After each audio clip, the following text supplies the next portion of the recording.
The following is a project of our nonprofit newsroom. Support Midcoast Morning and local community-centered journalism today by signing up to be a monthly sustaining donor at chly.ca/donate. It doesn't take much money to support local news. Hello and welcome to Midcoast Morning. I'm Joe Pugh. There's less than a week to go in the city of Nanaimo's third attempt at an alternative approval process to be able to borrow up to $90 million for upgrades to the city's public works yard. The public works yard on Labiou Road is where the city services its vehicles like fire trucks and snowplows. There's also an administration building where a number of city staff work. Replacing that building and the fleet maintenance facility are the two main parts of the project that the proposed borrowing would fund. In BC, local governments need permission from the electorate to borrow money for capital projects. One way they're allowed to seek that permission is through an alternative approval process, or AAP. In the process, if 10% of eligible voters submit a form in opposition, the borrowing isn't allowed to continue. Otherwise, the project can go ahead as planned. On this issue, the threshold is 7,974 people. The deadline to submit forms is on October 31st. The most recent attempt to complete an AAP on this issue was thwarted by a clerical error. Sandy Bartlett is with a group called Con Oversight Hub that is opposed to the use of the AAP. My name's Sandy Bartlett. I'm a lawyer in Nanaimo. I've been working in Nanaimo for about 35 years as a lawyer, and I operate a law firm here in town. I'm an employer, and I've lived in Nanaimo for basically since high school. I'm involved with a number of other people in a group regarding AAPs that the city has been trying to institute to borrow money specifically for the public works yard here in Nanaimo. And can you tell me more about maybe what your specific issues with the alternative approval process, or AAP, are? Sure. So the alternative approval process as a process is very ineffective. It's inadequate because it doesn't notify all of the population that it's trying to seek approval from. So here's what I mean. In the alternative approval process, the city proposes to borrow money to build a capital project. The process starts when they institute the AAP process. They put it out in a newspaper and on their website as a notice.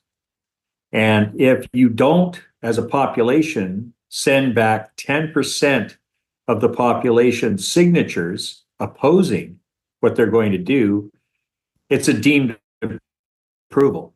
So it's kind of like a negative billing scheme in a way. It takes the population to do something, and in order for them to do something, they need to be notified. Newspaper was probably a good print medium, a good medium in its day, but it's not as widespread as it once was. I think in Nanaimo now we have one newspaper, the Bulletin, and I'm not too sure how many households it hits, but it's not going to hit 80,000, which is the amount of electors in Nanaimo. So if you want to oppose it successfully, you have to have roughly about 8,000 forms that have signed by 8,000 people in Nanaimo that are eligible to vote in Nanaimo. The other process, which I think is democratic, is called a referendum. Referendums are much more simple in the way that they're dealt with. It's a vote, much like an election. You go into a voting booth, you vote privately, and you either vote for or against a certain proposal, such as financing a public works yard. And you get an up-down vote. If there's 5,000 people voting and 2,501 people vote against it, it's the majority rules, and it's not approved. On the reverse, if 2,501 people vote for it, it is approved. So the AAP process, on the other hand, it's not a private process. You have to fill in some paperwork for the city And in the paperwork, you have to notify the city your name, your address, and provide your signature and a date on a form. The city now has your name, your address, and your signature on file. So they have your name, your address, and your signature on the form, and so they know who's voting against the proposed borrowing in the proposed project. In a referendum process, it's private. They don't know who's voting for or against the project. So the city has a certain amount of influence in Nanaimo as the governing body for Nanaimo. So some people would probably be intimidated by knowing that the city is going to have their name, their phone number, and their address as a person that was opposed to doing what the city wants done. That's a deterrent against someone expressing their point of view, which I find to be very undemocratic. More democratic way to do it is if you're going to vote for or against something with a government, it should be a private decision and it should be anonymous so that there can be no question that no one knows who voted for or against something. The other problems associated with this process is that the city utilizes our funds, our money, to advertise and promote a certain position or a certain result. And it isn't to sign opposition forms. It's up to the people to organize themselves and get themselves into a position where they can organize this no vote or this opposition form signing in order to have the number of forms necessary in order to oppose the process itself and the project that they're projecting to put through on that process. Is there a bit of a catch-22 maybe between the first and last points you raised there? So you spoke about, first of all, the idea that, you know, the city, in the legislation, their requirements are just to take out maybe a single ad in a newspaper. Now, I should say, in fairness to the city on this particular process, this is the third time they're attempting to go through it. And I think it is fair to say that there have been efforts made to inform the public beyond what is required of them in legislation. I was just, for example, driving around yesterday and I heard on The Wave, just an ad for the process. But the idea that the city is not notifying people versus the idea that if the city is putting out messaging around this, that they're advertising a particular position, how can they come out of that? Well, they can do what they can try to notify people and do what they can to notify people, and they may have a number of different advertising techniques that they're using. But they should only be using those advertising techniques in an informational way for people and to give them some information related to the proposed borrowing of funds and the fact that they can oppose it with a form. The way that they're promoting this project, I think, is in my view anyway, is they're promoting a result. They're not promoting the informational resources necessary for people to make their own decisions as to whether or not they want to support it or not. Much in the same way that McDonald's advertises their hamburgers, so you eat them, not so you oppose them. So my concern about the process itself is that it's not a process that takes into consideration the majority of view of whether or not a proposal ought to be passed or not passed. It requires the citizens to provide their signature, their address, and their name on a piece of paper and give it to the city, and it must be at least 10% of the population. I don't know if you're aware, but a lot less than 10% voted in favor of electing some of the councillors on our city council, for instance. So if they were put to the same standard that they put this AAP process to, a lot of them would never have been elected. Now, putting aside maybe concerns with this specific process, the framing from folks on the city's end has been that this process is to be used for things where it would be, from the city's position, strange or unusual for people to disagree with them. For example, this building of a new administration building to replace one built in the 60s that's a bit of a Frankenstein hodgepodge of portables.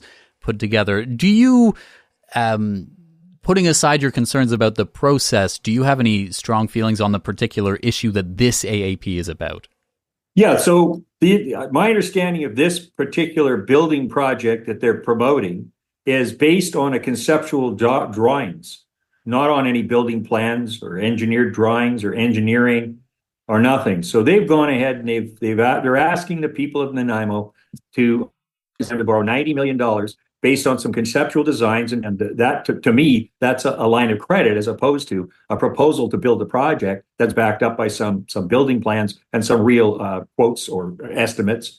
So that's the one concern I have. The second concern I have is that the legislation that they're using is there's best practices that are put out by the provincial government. And the best practices are, in the words of Mayor Krog, these AAPs are really for needs. So something is needed by the city as opposed to something is wanted by the city.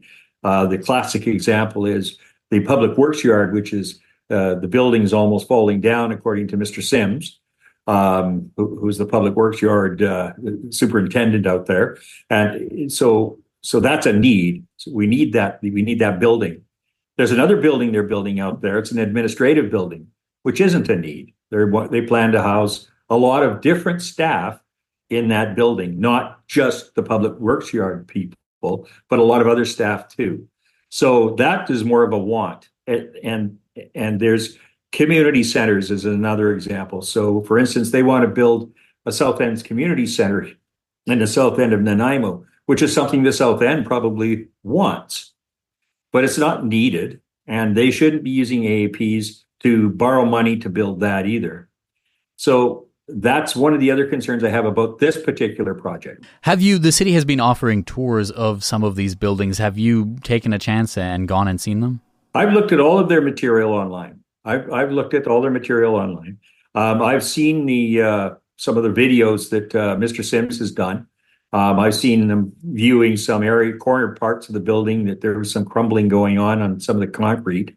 And certainly, I think that the maintenance servicing building is the one that they're really concentrating on.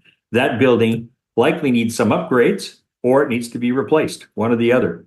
But so far, all they've got is some conceptual drawings and an application to borrow $90 million to build these buildings and to, I think, upgrade some sewer lines in the area. Is there another catch-22 there in that they can't get the concrete designs until they know they have the funding, and they can't get the funding until they do something like this AAP? Well, I don't know. My understanding is that they spent $12 million on consultants. So if you can't get a set of building plans and you can't get some direction, some solid quotes or some solid estimates from some contractors spending $12 million, I don't know. It just sounds awfully strange to me. Well, there is a detailed breakdown of what the $90 million would be for, and it includes money budgeted in for inflation or a contingency, as well as different breakdowns for different aspects of the project. The other thing I'm wondering is, when it comes to decisions that it's not just capital borrowing that is something that the city would need to get permission for using either assent voting or a referendum, what are the decisions you feel like city council elected officials should be able to sort of make without having to ask the public beyond voting for them at election time? What do you think the things that they should be required to go to a referendum for are? Well, I think that anytime they're borrowing money for any purpose, I think they should be going to a referendum. Referendum voting, one of the things that the city's brought up with me, and because I've been down there talking to them about these things, one of the things they brought up is the cost of a referendum. And they've continually told me that referendums are going to cost about $300,000 to conduct a referendum. One of the issues about referendums is you have to plan them, right? You can't just pull a referendum out of your quiver, spend $300,000, then go to the next referendum in the spring and pull another $300,000 out of your quiver. I understand that. That's cost prohibitive. But if you have proper planning and proper administration, you can have all of the referendums that you want to proceed with because these are all 4-year administrations, these councils. If you can put all of your referendums on the voting, all of the referendums, because you're paying anyway. So if you have a coordinated effort to have all of these things done at the same time, every year that an election comes up, then the building of these items can be approved during that process, and the next administration can go ahead and build the projects out. It doesn't have to be $300,000 of expenses to get an up-down vote on any of their projects, on any of their borrowing. They could do it all at the same time they're running for election. And it wouldn't cost anything, including the cost of an AAP. On this particular issue, if this AAP were to not succeed, I never know whether to say succeed or fail, if the city didn't get permission to borrow the money, do you think ultimately they will be able to solve this particular problem in a way that won't ultimately cost people of Nanaimo more? How could it cost them more? It's not, I don't understand. So I've heard that statement before, but how could it possibly cost them more? If you're borrowing money on the open market, $100 million, you're paying interest to repay the money over a period of time. Now, it might be less in terms of payment on a monthly basis or an annual basis because you amortize the repayment over a number of years, but you wind up paying more. That's the long and the short of borrowing money. There is no other option. Well, the sentiment being that this is a building that was built in the 1960s, and perhaps the idea of dealing with it has been punted down the road for decades and decades. And in the last decade in particular, it seems like the cost of construction has escalated faster than the rate of inflation, such that if someone doesn't build something now, it will cost more, even in future dollars adjusted for inflation, than now, being what I sense is the thrust of that sentiment. Yeah, well, that may well be. I think the cost of construction materials and costs of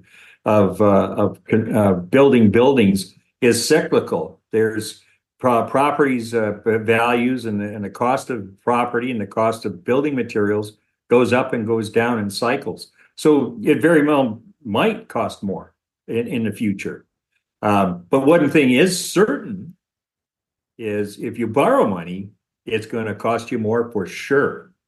So I think they're better planning, better administration, and more thoughtfulness in how they build these capital projects out needs to be done by the city, and they need to consider having properly run referendums in order to fund or finance these things so that the people can choose whether or not they want to spend the money today, wait till tomorrow, or at another date in the future, unless they think that the people can't decide or that the people shouldn't be deciding those kinds of things. I think that people are quite competent and quite able to decide for themselves as property owners and taxpayers whether or not they want to pay for a building today or take the risk and pay more for it next week or next year. Some people might want to not take the risk. Others might say, I'll take the risk that it's going to be less than that in 2 or 3 years from now. Maybe inflation moves down. Maybe it's a better economy. All kinds of economic factors will come into play. But one thing's for certain, if you borrow money, you have to repay it with interest. It's going to cost you that much more. Would you be in favor then of the city, just for example, spending all the money at once without having to go to an AAP or a referendum and building the project if it meant a huge one-time hit to people's property tax bills? Well, I don't know if I'm in favor of that either. I don't see why that would have to happen.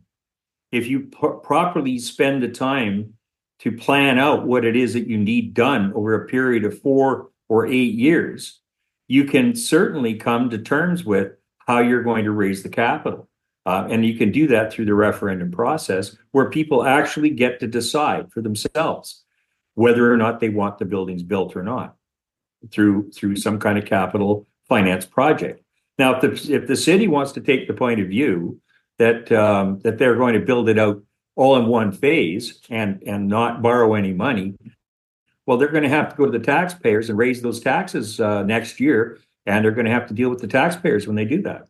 Is there anything else you think it's important to bring to the conversation on this issue today? Yes, I think there are some things that I'd like to bring up. In actually participating in this process over the last two AAPs and this AAP, there's a disparity between what the citizens can do in order to oppose the AAP and what the city can do in order to promote it. So the city has endless sort of resources, including manpower or people power, in order to convey their messages and to advocate for a certain result. The citizens, on the other hand, are more limited in the capacity that they have to fund whatever result they want or whatever result that they think is the correct result. I think that it's a huge disparity. It's unfair. The process is designed, I think, improperly, and it does create an unfairness between the taxpayers and the city's power and authority and financial power. A much more level playing field is clear as a bell on a referendum process, because it won't matter then how much money the city spends. It's going to be an up-down vote based on what the majority of the people that vote want. That's democratic. That's fair. This other process that they're entering into, the AAP process, I think it's just not a fair process. Our signage, for instance, all of our signs were removed by the city throughout the highway corridors. We had a lot of different signs advocating that people should look into the AAP process, that we're available to explain things to them and give them the reasons that we think are necessary for them to review to consider opposing the AAP. Most of the people that we've talked to in the past two AAPs and in this AAP aren't even aware of the process. They don't understand the process. They've never heard of it before. This is despite all of the city's efforts and all of our efforts as a citizen group, trying to educate people and trying to get the message out to them that this process is going to affect your property taxes. So referendum process, I think, is a much better way to have people's involvement properly recorded and an end result that's fair between the city and the taxpayers and get a fair result. Sandy Bartlett, thank you so much for taking the time. Okay, well, you're welcome. Thank you for having me. Sandy Bartlett is a Nanaimo lawyer involved with a group opposed to the use of the alternative approval process. Midcoast Morning is made possible by the Community Radio Fund of Canada and generous listeners like you. Support and grow our nonprofit newsroom project today at chly.ca/donate with a monthly or one-time donation. With your support, we can expand Midcoast Morning from 2 to 3 original programs per week to cover local news, current affairs, and arts and culture.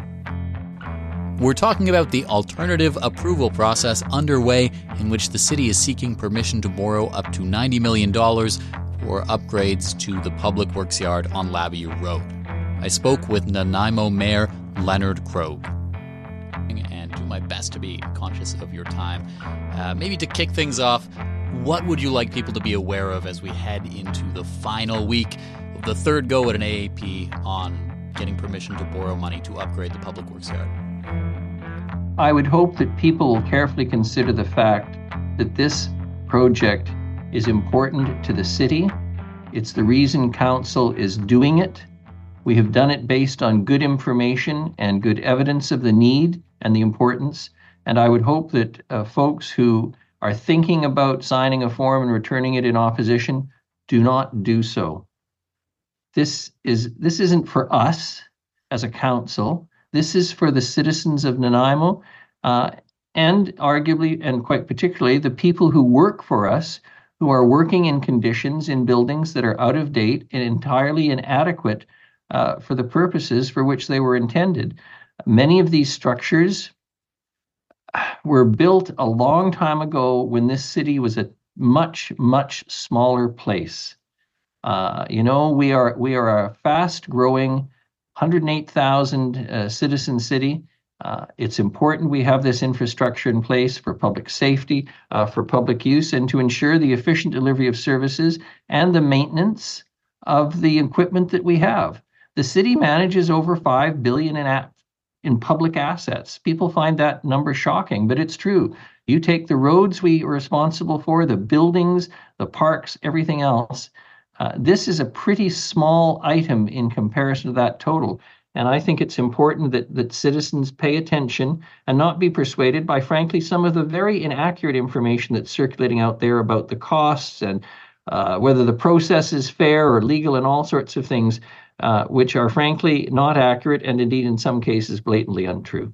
Now, a group opposed to the use of the alternative approval process, perhaps outside of just this specific issue, has expressed a number of concerns. Among them, that unlike, say, in elections, which are typically a secret ballot, if you want to express opposition in the AAP, you need to submit a form giving the city your name and signature and address, along with the fact that you are opposed to this thing that they want to do.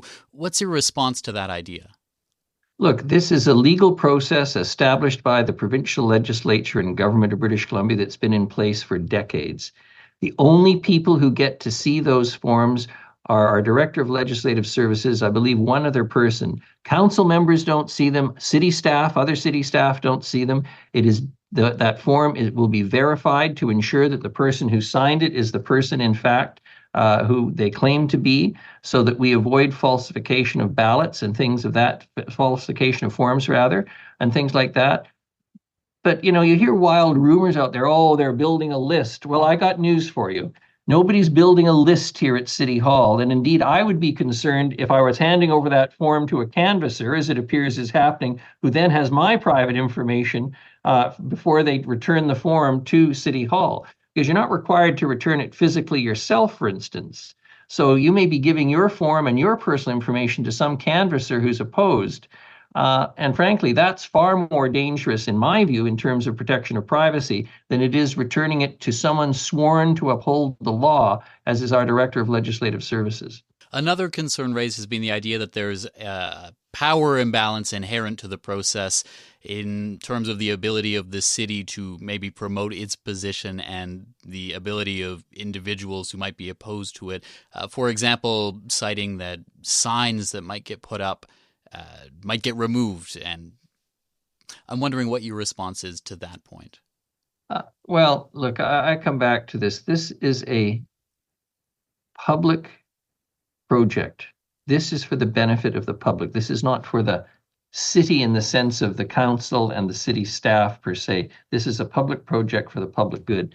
In terms of signs, everybody has to comply with sign bylaws, if that's the thrust of your question, in any campaign, and that's appropriate. People who run for council have to comply with the sign bylaw. But of course, many people don't realize that a number of the major thoroughfares in our city, the Island Highway, Stewart Avenue, Brecon Hill, are all provincial, and their rules apply there, not city rules. If this project were to go to a referendum instead of an alternative approval process, do you have confidence it would succeed and the voters would agree that it needs to happen? I think any voter who's taken time to do the tours, which have been publicly available for weeks, and this is the third time we've gone at this process, would come to the conclusion fairly readily. This is good and important infrastructure. It needs to be in place. I'm satisfied it would pass a referendum. But a referendum would cost the citizens about $300,000 plus is the best estimate, because you have to run it like a full civic election.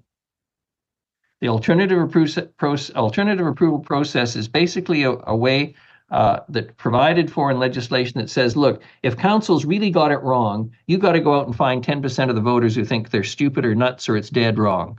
I don't think that's much of a threshold to find if we're far off the mark.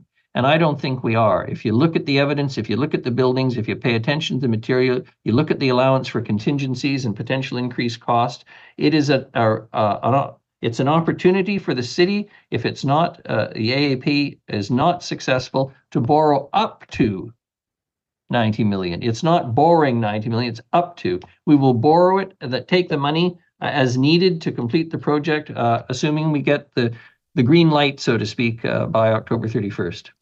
There are a number of other capital projects maybe in the pipeline for our city. In the years ahead, is there the potential for those to maybe be decided by AAPs, decided by referendums, or even potentially sort of referendums at the same time as the municipal election cycle? I think that the general interest of council and the public is you use the AAP process, as I have said many times, for the must-haves or the need-tos. You use a referendum for the like-to-haves and wants. A lot of people want a waterfront walkway. A lot of people want a South End Community Centre equivalent to Oliver Woods in the North End. A lot of people want various projects which I would support, but the general public may not. I would remind everyone, the last major alternative approval process project was the fire hall. Anyone opposed to having a fire hall? Anyone who's been had their life saved by a firefighter arriving on their doorstep or stopped their house from burning down who happened to come from that fire hall? I doubt very much you'd find many voters who are opposed to that. But that was an alternative approval process project because, again, it is necessary and important for the public. Well, on that front, in this specific alternative approval process, there seems to be some confusion maybe amongst members of the public about the borrowing figures, the $90 million, wondering about what the concrete plans are. I know a lot of that money is contingency adjusted for inflation. What would you say to people who wonder, why can't the city just tell me exactly how much this will cost? I'd ask someone to tell me what their grocery bill is going to be 52 months down the road. What do they think the price of grapes and potatoes will be? What's beef going to go per pound? Are we going to spend all the money on a perfect architectural engineered drawing now for a project which may not proceed when we don't have approval for the borrowing? Look, this is the sensible approach to do it. And I say to people, we have given our best estimates for the costs. The hope is to be able to borrow up to $90 million to cover the project, which, as I say, includes a number of contingencies. And honestly, if people have questions, phone the city, go on the website, look at the material that's available, go and inspect the existing premises. To somehow suggest, as some of the more vocal elements who are opposed to this would indicate, if you're really concerned, the information is readily available. So go and rely on the information, not the gossip you hear on your doorstep or over at the coffee klatch or wherever you gather, or what somebody who doesn't like Mayor Krog or hates council or whoever. Go and look at the information that is readily available. Review the counts. Review the website of the city where this information is available. Look at the debates we had in discussion and the public discussion around this. Do you think that information is making its way down to the general public, or do you feel like there's an information vacuum on this? No, I mean, I think there's an information vacuum in the sense that many people don't care, which is sad. Just as many people don't bother vote. 3/4 of the eligible voters didn't vote in the last municipal election, and that saddens me. But having said that, if you are interested at all, the information is readily available. This is a very transparent process. This is not an opaque process whatsoever. And people need to avail themselves of the opportunities to become educated or acquainted with this material. It's not that hard to find. Some of, as I say, the wackier elements of the alternate approval process still believe that, the World Economic Forum is controlling the city of Nanaimo and we're bound by some global covenant that will restrict our ability to do things. You know what? With folks like that, I'm sorry. You're never going to believe me. As one person said to Bill Sims, basically after they'd seen the place and heard all the information, basically said, well, I'm sorry, but I still don't believe you. I can't help people who won't believe us. I mean, there's no personal benefit for the city per se or council in this process. How quickly will we know the results of the AAP? Fairly quickly. As you know, they will be counted. the names will be verified. That in fact, if you signed a form, that it is you who've signed it, and that there is a person at that address. An inquiry was made about perhaps ensuring that some homeless folks would be able to vote, and that told me that somebody's getting pretty desperate to line up opposition. But it will come fairly quickly. Let's put it this way: it won't take as long as the results of the provincial election. Is there anything else you'd like to let the public know about this process? You know what? This is what I'd say to the public.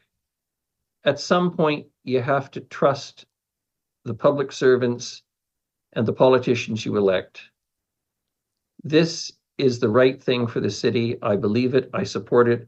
I sincerely hope people choose not to fill out a form and choose not to return a form, and will accept and understand that this will be of benefit to them over the longer haul, let alone to our employees who have to work in those miserable conditions.